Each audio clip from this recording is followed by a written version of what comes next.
Okay, today we're going to cover how to set up a sling. I got a new sling from Flatline Fiber Co., a padded sling, but I'm going to show you how I fitted the sling using their standard sling.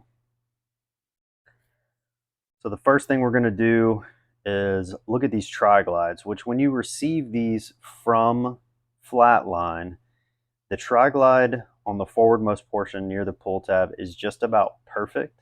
So I'm going to install the QD up here and cinch it down. Hooks up here at the front on the most forward end of the handguard. And now I'm going to set up the back. So when I set this up, when the sling is fully cinched, because I'm going to wrap this around the back of the stock and plug it in on my non-dominant or on my dominant side, I'm going to want about 16 inches off the end once it's fully cinched. And it's 12, 14, 16 inches, somewhere in there. Because I'm running the Lawtac folder, I'm only going to run one click back on this carbine buffer extension. So that's about the distance that I want. And part of the reason why I want that distance is because I want to be able to run this sling if I'm wearing a chest rig with a backpack, or I'm wearing my plate carrier, which has thick padded shoulder straps.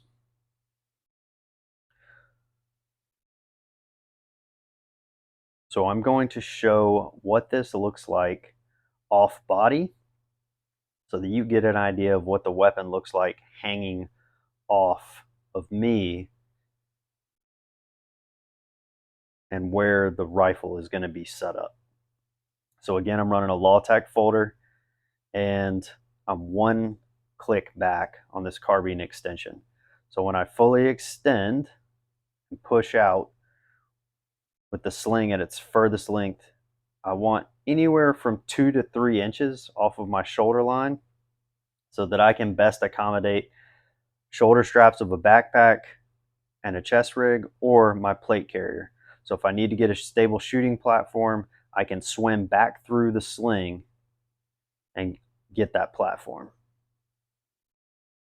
So that leaves me some adjustability so that when I swim through the sling, I still have some adjustability if I'm actually running a chest rig and a backpack or my plate carrier, which has heavier or thicker shoulder straps on it.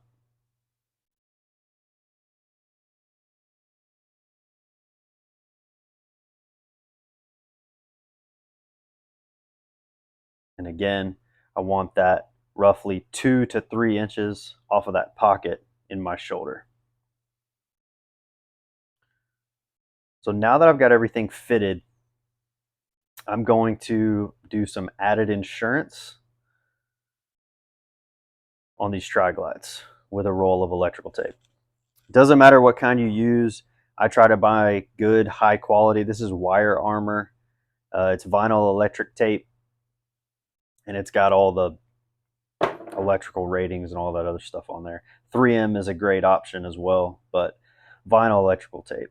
So I'm applying this pre and post tri-glide. I'm going to apply one strip of tape back by the QD off the back as well. If you have an additional tri-glide, you can use this to keep this QD in place if you're ever removing the sling, or so that the slack on your sling doesn't push past the end of the buttstock. But I'm only going to run the one strip to kind of hold my QD in place. Then I'm going to plug this thing back in.